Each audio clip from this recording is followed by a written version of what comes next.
Baik, kita mulai. Innal hamdalillah nahmaduhu wa nasta'inuhu wa nastaghfiruh wa na'udzu billahi min syururi anfusina wa min sayyiati a'malina. May yahdihillahu fala mudhillalah wa may yudlil fala hadiyalah. Asyhadu an la ilaha illallah wahdahu la syarikalah wa asyhadu anna Muhammadan abduhu wa rasuluh. Amma ba'du. Ikhwatul iman rahimakumullah. Pada kesempatan season yang kedua ini, untuk materi Ustadz Ateng digeser menjadi pada maghrib, sehingga untuk season ini diisi dengan tahsin atau ditukar dengan materi tahsin, dan kita hanya punya waktu sampai dengan qobla maghrib beberapa saat karena saya harus beranjak ke Kamarung, jadi mungkin tidak full sampai dengan 60 menit. Dan kita akan lanjutkan materi tahsin ini pada lembaran fotokopian yang telah dibagikan di minggu yang lalu. Dan insya Allah yang akan kita bahas pada kesempatan ini, kita mulai dari kesalahan-kesalahan makhraj, sifat huruf dan vokal. Jadi ini diketengahkan sebelum kita mempelajari secara langsung tentang bagaimana nagom ataupun lagam Al-Quran. Jadi sebetulnya sebelum kita praktek kepada bacaan Al-Quran yang dilagamkan, maka teori-teori berkaitan dengan bagaimana membaca Al-Quran yang baik dan benar itu harus dipahami terlebih dahulu. Di antaranya di pertemuan-pertemuan yang lalu sudah kita bahas hal-hal yang berkaitan dengan sujud tilawah, kemudian juga berkaitan dengan saktah, ismam, kemudian imalah dan lain sebagainya. Maka pada kesempatan ini kita akan membahas tentang kesalahan-kesalahan makhraj, sifat huruf dan vokal. Yang pertama, kesalahan dalam membaca huruf fa itu dibaca fa. Contohnya dalam surat Al-Fil. A'udzubillahi minasyaitonirrajim. Kalimat atau huruf fa-nya itu dibaca huruf p biasa. Padahal seharusnya mengucapkan huruf fa itu adalah seperti huruf f.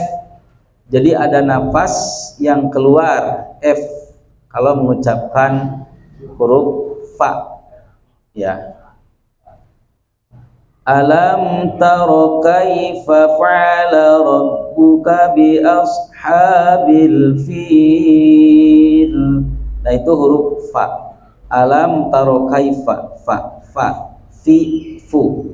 Jadi itu mengucapkan huruf fa. Jadi bukan fa. Alam tara kaifa fa'ala. Nah, bukan fa fa'ala, tapi fa fi fu. Nah itu mengucapkan huruf fa.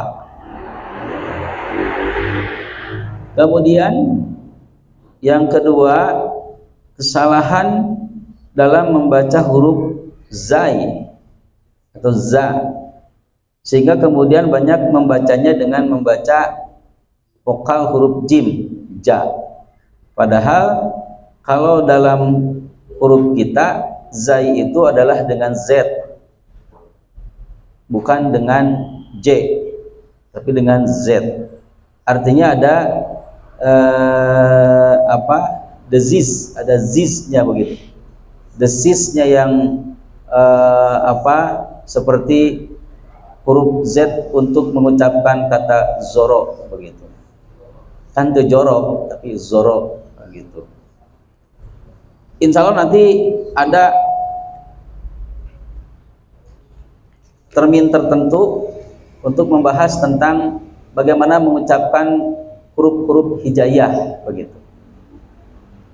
Kemudian yang contohnya kesalahan dalam huruf zai dibaca huruf ja itu seperti dalam surat Al-Zalzalah.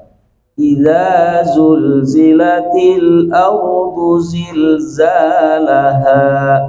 Nah, ada yang bacanya idza juljilatil ardu jiljalaha. Jadi bukan huruf jim, itu huruf zai. Jadi bukan ke huruf J, tapi hurufnya Z begitu. Idza zulzilatil ardu zilzalaha, itu huruf zai. Kemudian yang ketiga, kesalahan di dalam membaca huruf ain dibaca menjadi huruf alif sehingga tidak jelas huruf ainnya. Seperti dalam surat An-Naba, harusnya amma yatasaalun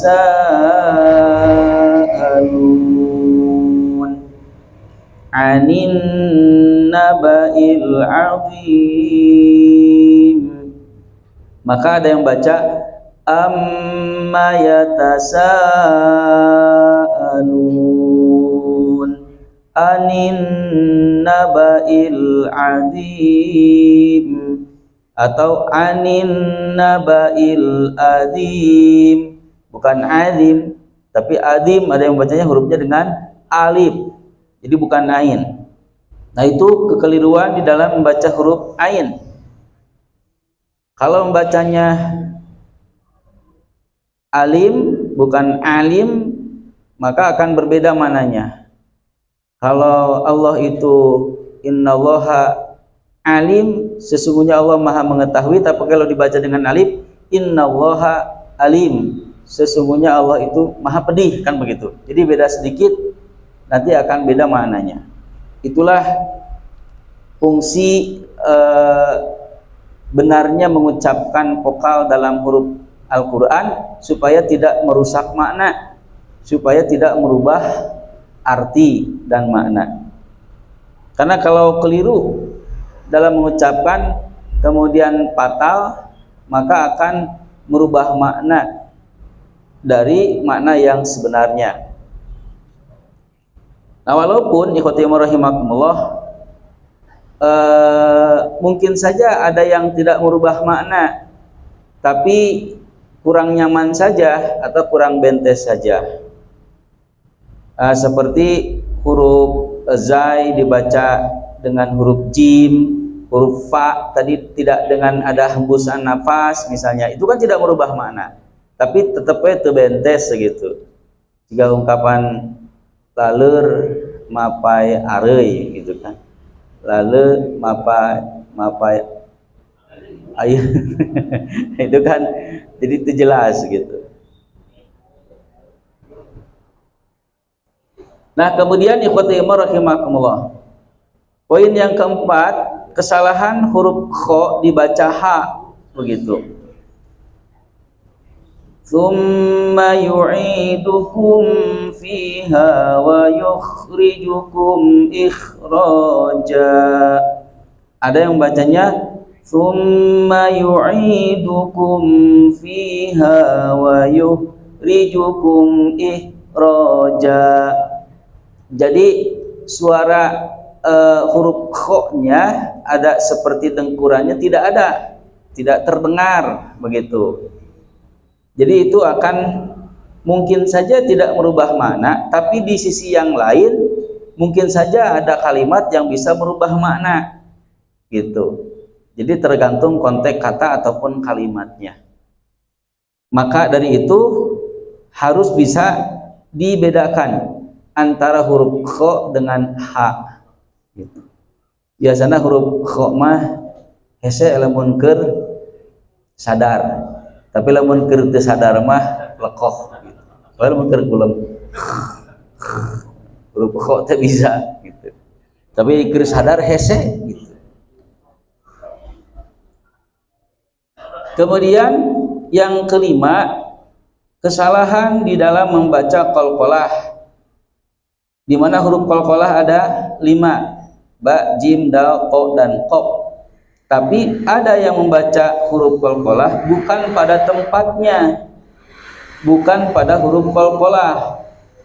Nah, di situ ada yang digarisbawahi dalam surat Al-Fatihah, ya, ghairil maghdub siratal ladzina an'amta 'alaihim ghairil maghdubi 'alaihim waladdallin. Harusnya maghdu itu tidak diqalqalahkan, tapi ada yang baca ghairil maghdu, bukan magdu, karena huruf gid itu bukan huruf qalqalah. Jadi cara membaca huruf gin yang disukun, yang mati itu adalah dengan cara dimatikan dan itu mengalir dengan mengalir dengan natural dan sedikit-sedikit. Magdu, bukan magdu, tapi magdu, bukan magdu, bukan magdu, tapi magdu. Jadi ada yang seolah-olah tertinggal, lamun aya nu palit nanti henteu sakaligus gitu, itu magdu gitu. Tapi jadi si palit nanti ciga lamak anu kabawa palit tungtungna heula karek tengahna tuluy ge nu tungtungna gitu. Nah seperti itu perumpamaannya. Kartos kan nya. Nah, jadi mau ditamsilkeun leuwih ka harti gitu. Tapi lamun geus ditamsilkeun teu ka harti keneh telah. Kemudian pada surat Al-Fil juga ada keliru dalam membaca qalqalah, bukan pada tempatnya. Alam yaj'al kaidahum fi tadlil. Itu bukan tadlil, karena ada yang baca tadlil. Maka cara membaca huruf dhad yang disukun seperti halnya huruf ghain yang tadi. Jadi cara membacanya itu ya ciga lamak anu kabawa ku cai gitu. Jadi henteu langsung tadlil begitu. Tadlil gitu. Jadi seperti lamak nu kagusur tungtungna heula ke tengahna namanya tungtung nu berikutna gitu. Kemudian di dalam surat yang lain, fi lauhim mahfuz. Nah itu bukan mahfud, jadi tidak dibaca qalqalah gitu. Karena huruf dha itu tidak termasuk huruf qalqalah. Kemudian juga pada surat Al-Baqarah, wa idh akhadna mitsaqakum wa rafa'na fawqakumut tur khudhu ma atainakum biquwwatin wadhkuru ma fihi la'allakum tattaqun. Nah, huruf dzal itu tidak dibaca qalqalah. Wa id akhadna, jadi itu bukan huruf qalqalah. Wa id akhadna mitsaqakum wa rafa'na fawqakumut tur khudhu ma atainakum biquwwatin wadhkuru, bukan wadhkuru. Jadi itu bukan huruf qalqalah. Nah itu yang harus diperhatikan pada poin yang kelima tentang qalqalah bukan pada tempatnya.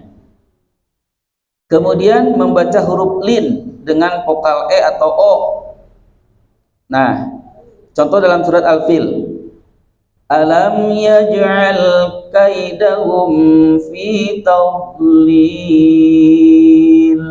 Ada yang baca alam yaj'al kaidahum kai. Jadi itu tidak ada vokal e dalam bahasa Arab.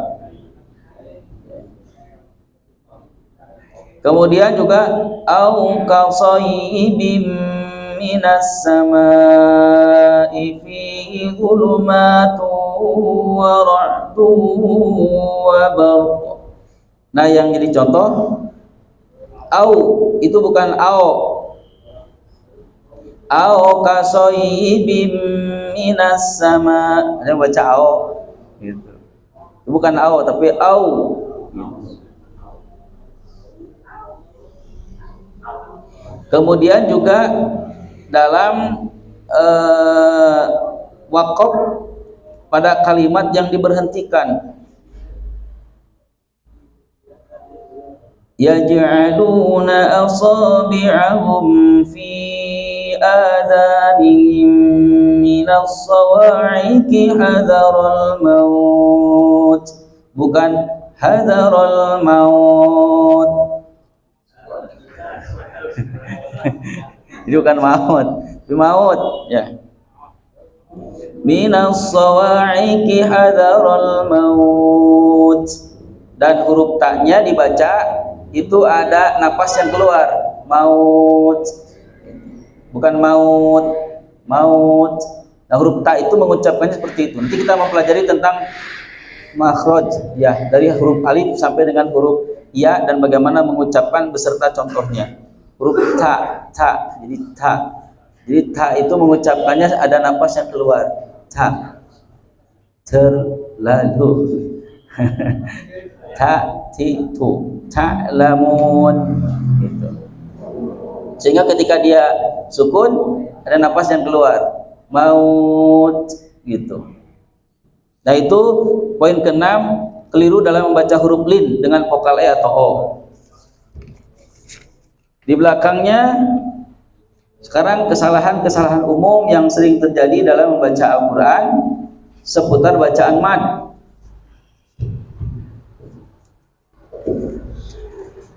Seputar bacaan mad.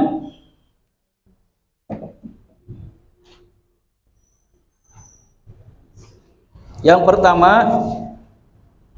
tidak konsisten dalam membaca mad 2 harokat. Jadi kalau mau konsisten 2 harokat, 2 harokat. Karena ada yang dibaca 2 harokat, ada yang baca 3 harokat, ada yang boleh lebih daripada itu sampai maksimalnya 6 harokat. Dan misalnya untuk mad jaid, mad wajib itu kan lebih daripada 2 harokat. Tapi boleh dibaca 2 harokat, termasuk mad adil li sukun.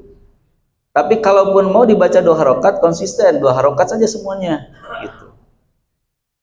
Alhamdulillahi rabbil alamin, ar-rahmanir rahim, maliki yaumiddin, iyyaka na'budu wa iyyaka nasta'in, ihdinas siratal mustaqim, siratal ladzina an'amta 'alaihim. Nah, jadi kalau mau 2 harokat, 2 harokat.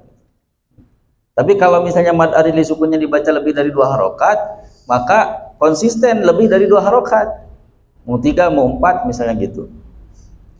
Bismillahirrahmanirrahim, alhamdulillahi rabbil alamin, ar-rahmanirrahim, maliki yaumiddin.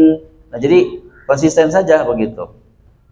Jadi jangan sampai Bismillahirrahmanirrahim, alhamdulillahi rabbil alamin, ar-rahmanirrahim, maliki yaumiddin. Jadi itu tidak konsisten, gado-gado gitu. Yang boleh gado-gado itu adalah walaupun tidak haram mutlak begitu, boleh saja begitu. Cuman dari sisi keindahan irama itu kurang indah gitu. Yang boleh gado-gado itu adalah dari sisi nada. Jadi kalau nada kan, kalau menurut nada yang ada itu ada asli, ada apa namanya pertengahan, lalu ada jawab paling tinggi itu teh. Atau misalnya kalau nada ini mengkol heula teh dieu nya gitu ke nada. Atau misalnya ada nada yang pertama misalnya nadanya tinggi, lalu nada yang keduanya datar. Seperti misalnya untuk metode ayun-ayun mana ditahan, itu mah metode yang seperti ini untuk irama terakhir bacaan itu naik dan turun. Kalau nggak naik ya turun gitu. Misalnya begini, Bismillahirrahmanirrahim. Alhamdulillahi rabbil alamin. Turun. Ar-Rahmanir-Rahim. Naik. Maliki yaumiddin. Turun. Iyyaka na'budu wa iyyaka nasta'in. Naik. Ini tungtungna nu naik turun teh gitu. Siratal ladzina an'amta 'alaihim. Turun gitu. Nah, kalau iramanya boleh bagi pemula itu konsisten, naik turun. Tapi kalau yang sudah mahir boleh naik turun, boleh naik turun naik turun gitu. Nah, kumahanya mana gitu. Kalau yang sudah mahir, Bismillahirrahmanirrahim. Alhamdulillahi rabbil alamin. Ar-Rahmanir-Rahim. Turun terus sama gitu. Jadi boleh kalau sudah mahir mah silahkan. Nah gitu. Nah itu untuk sekilas tentang metode ayun-ayun, bukan ayun-ayun ambing, ayun-ayun mana ditahan. Nanti kita akan pelajari tentang metode ini, termasuk nanti mempelajari tentang lagam-lagam bayati, soba, hijaz dan seterusnya. Kayak diajar eta. Ngan lamun tos dipaksakeun, tos diajar sakumalilana angger-angger keneh balik dewe ke natural, teu naon. Dah teu haram. Jadi karena teureum masing-masing, lagam Cipageran, lagam mana gitu, teu naon, penting mah natural lah gitu. Yang penting kita sudah ada usaha dulu.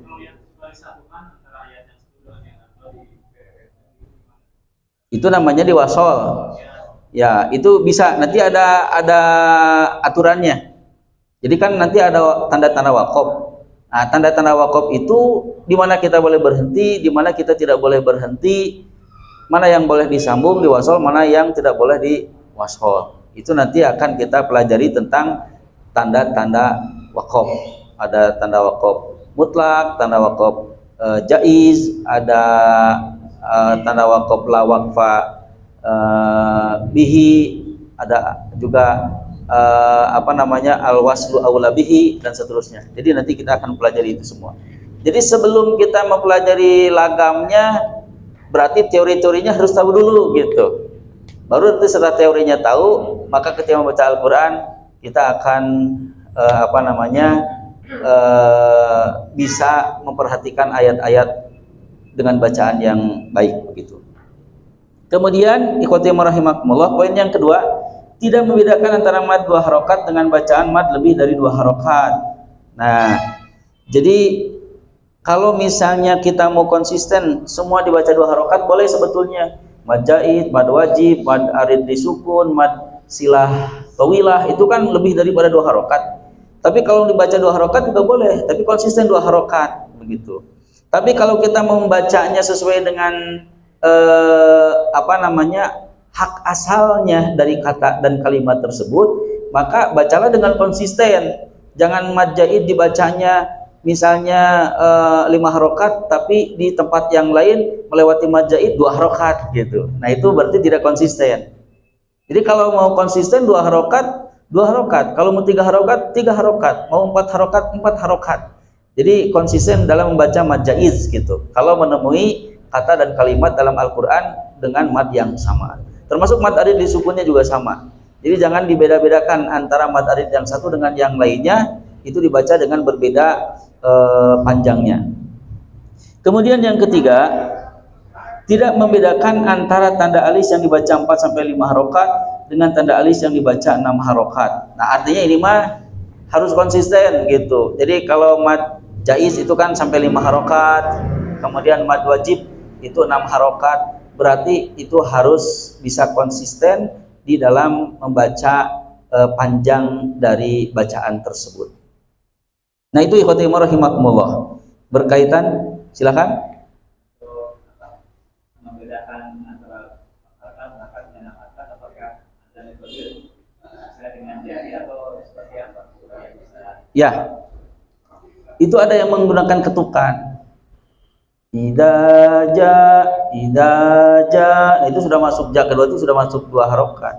Idza jaa nas, nah itu sudah masuk 4 harokat atau 5 harokat. Idza jaa nasru, atau juga bisa menggunakan dauk. Dauk itu perasaan. Jadi kalau sudah ini mah sudah pasti 4 harokat atau 5 harokat. Jadi dina kelirunya saja tidak akan menjadi dosa gitu, dina keliru 1 ketukan pun begitu. Hanya memang barangkali tidak konsisten saja yang tadi begitu. Artinya iramanya tidak selaras kalau memang kita tidak bisa membedakan. Dan kita punya dauk, tentu punya perasaan, apalagi yang sudah sering membaca akan punya perasaan. Ini 4 harokat, ini 5 harokat begitu. Dan ini perlu latihan. Dan ini pun tergantung dari sisi seberapa cepat irama yang kita baca. Jadi 2 harokat antara irama lambat dengan irama cepat itu beda. Gitu. Jadi irama lambat dengan irama cepat berbeda. Bismillahirrahmanirrahim. Itu kan lambat. Bismillahirrahmanirrahim. Itu agak cepat. Bismillahirrahmanirrahim. Itu cepat. Artinya ada pembedaan dari sisi cepat atau semi cepat atau lambat itu tergantung kita membaca konteksnya dalam hal apa. Misalnya kalau kita membacanya dalam kerangka murojaah, kalau murojaah kan itu misalnya mengejar target gitu, maka itu boleh dengan bacaan yang cepat tapi tidak merusak asal dari hak-hak huruf sesuai dengan tajwid begitu. Kan ada juga yang malah lebih lambat. Qala Allah Ta'ala fil Qur'anil Karim, A'udzu billahi minasyaitonir rajim. Bismillahirrahmanirrahim. Teman-teman kelagam gitu. Kan? Jadi tergantung konteksnya seperti apa. Tapi kalau mau dibaca dengan lagamnya boleh. Jadi kalau kita mau khutbah lalu kemudian membaca Al-Qur'an dengan dilagamkan silahkan begitu. Ini tergantung konteksnya, tapi selambat-lambatnya tetap tidak boleh syarat dengan talhin, tatrib, dan juga berlebihan di dalam meliuk-liukan, menggetar-getarkan, termasuk dalam dari sisi panjangnya. Tetap itu tidak boleh, sebagaimana yang sudah kita bahas terdahulu. Jadi sekalipun selambat-lambatnya itu tidak boleh. Makanya para ulama mengaturnya dengan 6 harokat, gitu. Kecuali adzan. Kalau adzan mah bukan bacaan Quran, maka itu boleh dengan agak panjang daripada bacaan Al-Quran. Ya. Kalau sekiranya di khotib Jumat atau di pas lagi ceramah membaca Al-Quran tapi hanya dibaca terus tidak memakai tajwid, tidak menjadi masalah Ustaz gitu. Yang harusnya misalnya kalau misalnya ada hukum ikhfa itu, tapi ketika dibacakan Al-Quran hanya dibaca biasa, tidak apa-apa kalau tidak diterapkan ilmu tajwidnya kalau di dalam ceramah gitu, ataupun dalam khotib. Ya. Tergantung membacanya menggunakan irama atau tidak. Kalau membaca menggunakan irama itu sudah pasti tajwid harus digunakan.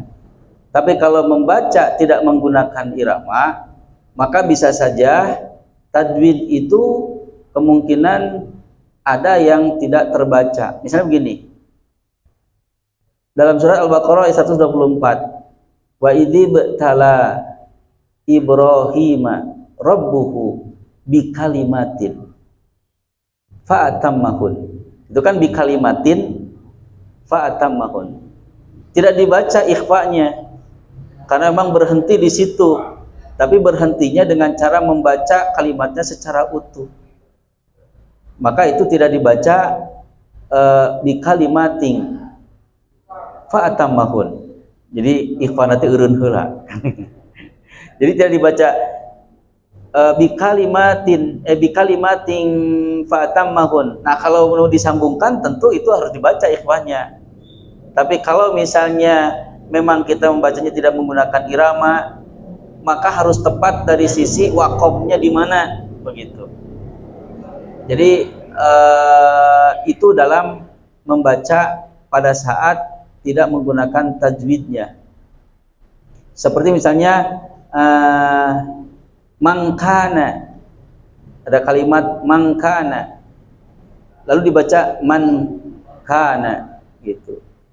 Tentu saja itu tidak berubah makna, tapi tergantung dari sisi apakah membacanya diiramakan atau tidak. Kalau tidak diiramakan itu seperti ucapan biasa, tapi kalau diiramakan maka itu hak-hak tajwid harus diberikan. Begitu. Untuk apa? Untuk patobi yang dua harokat itu, karena kebanyakan memang ketika dibacakan biasa atau tidak ada manis itu. Betul, artinya kalau tidak diiramakan matobi dan lain sebagainya bisa jadi itu tidak terbaca, ya, tidak terbaca, ya. Tapi kalau diiramakan pasti akan terbaca. Jadi artinya tergantung menggunakan irama atau tidak, gitu.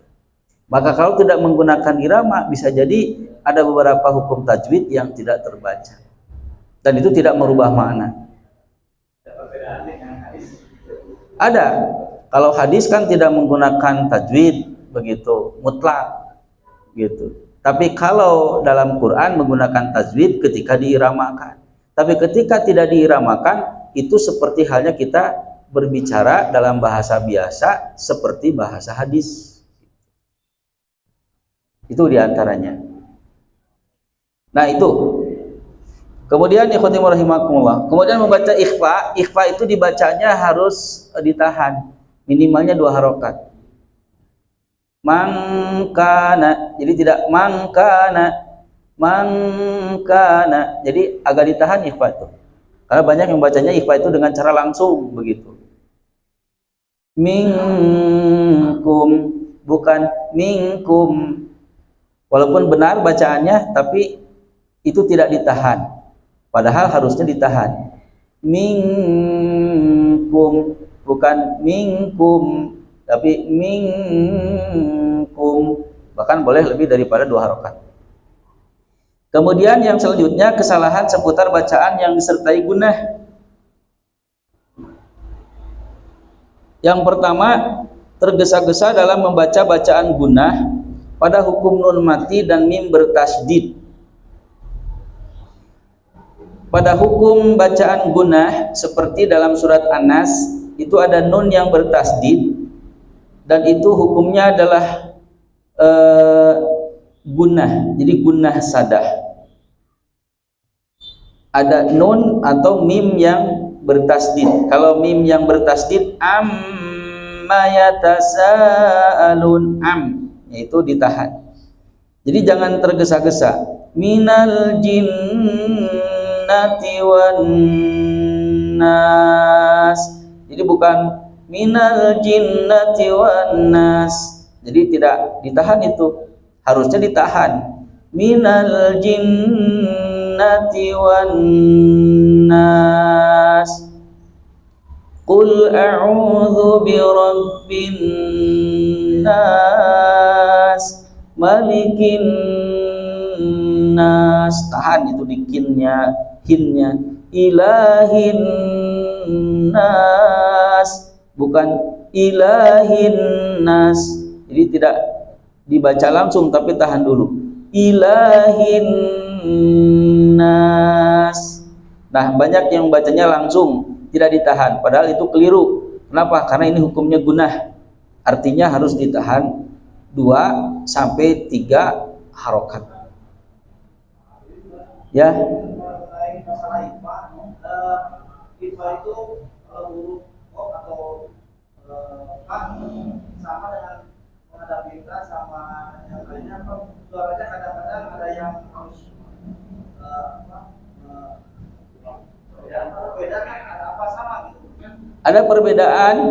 Nanti kita belajar ikhfa akrob, ikhfa ausat, ikhfa ab'ad. Jadi ikhfa yang dekat, yang pertengahan, sama ikhfa yang jauh begitu.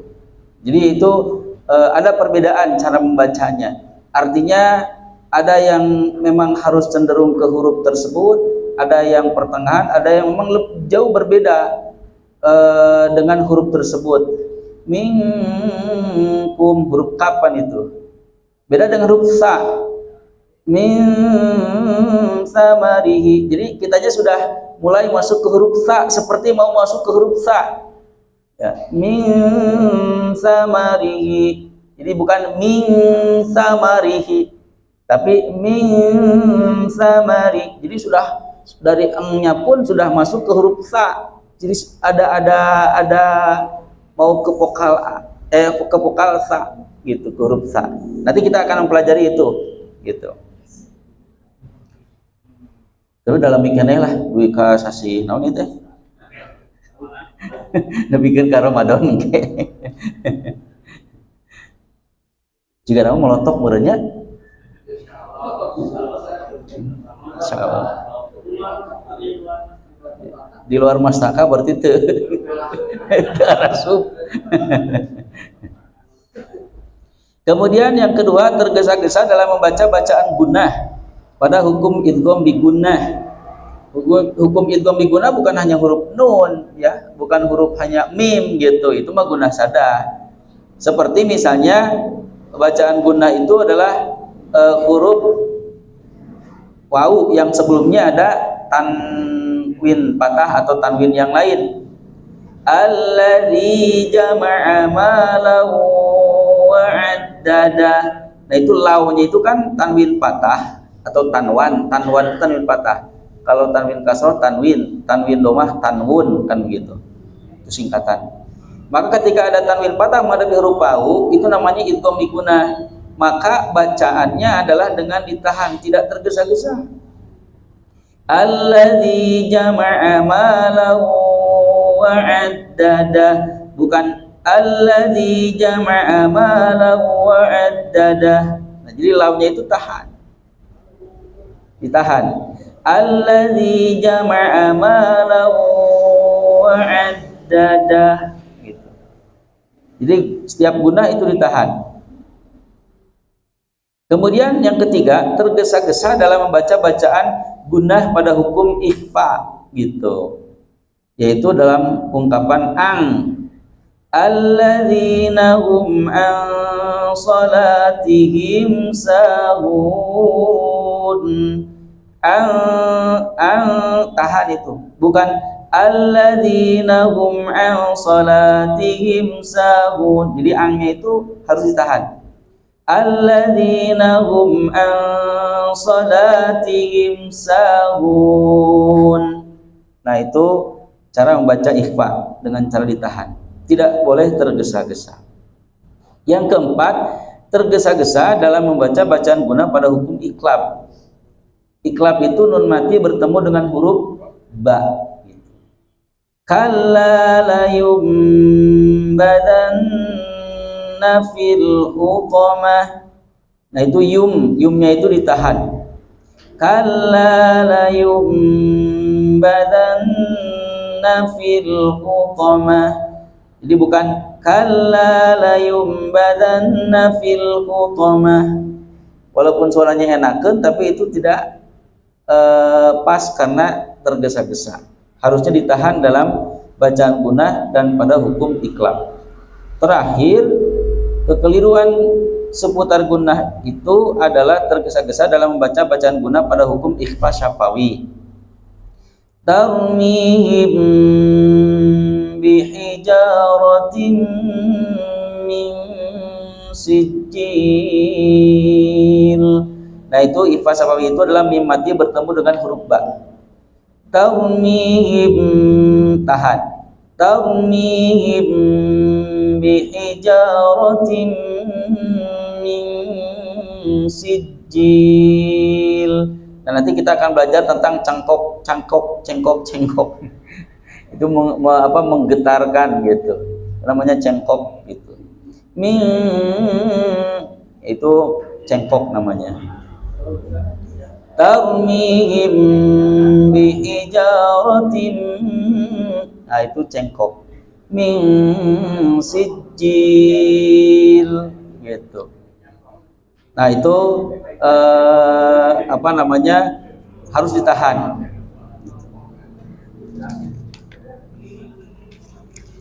Nah untuk terselip di sini kalau tidak salah berkaitan dengan kiat menghafal Al-Quran.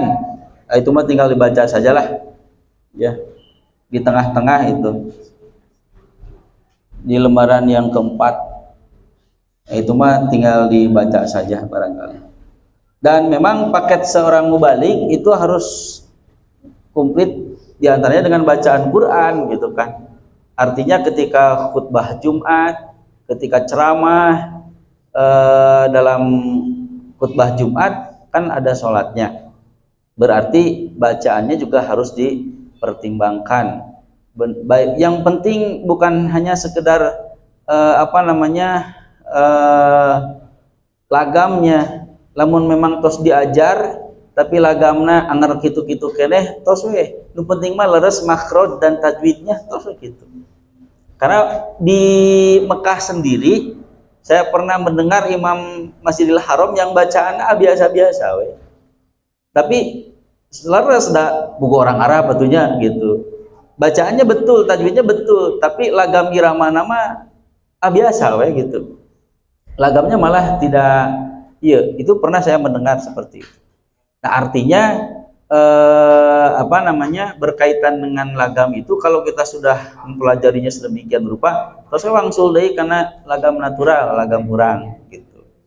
Tapi tidak boleh dikonversi lewat not balok, atau ada lagam-lagam yang lain yang kemudian dimasukkan, apalagi lagam-lagam lagu itu tidak boleh masuk ke dalam lagam Al-Quran, itu nggak boleh. Lagam misalnya pupuh atau nanti kopi dangdut, wah itu sudah sangat jauh gitu, jadi natural saja. Nah itu saja barangkali berkaitan dengan tahsin Al-Quran. Insya Allah Ustadz Ateng mungkin pada maghrib, dan sekarang mungkin saya pamit ke KM, mungkin nanti karena saya pamit ke Kamarung, ke Kang Agus gitu, Kak Ustadz Agus, jadi kayak pilih nu beberes di dia apunten weh pang iya di kuncian kaki weh pangitan kunci nama. Itu saja barangkali, mohon maaf atas segala kekurangan. Terima kasih. Mung hapunten ayeuna teu aya mung cai hungkulnya bagi teu emot yen ayeuna teh dinten Sabtu waktu kamari tos aya bewara tapi teu konsen kana masalah eta. Insyaallah cai mah seueur da dina keran oge. Sakitu aku lu qouli hadza wa astagfirullah li wa lakum. Assalamualaikum warahmatullahi wabarakatuh.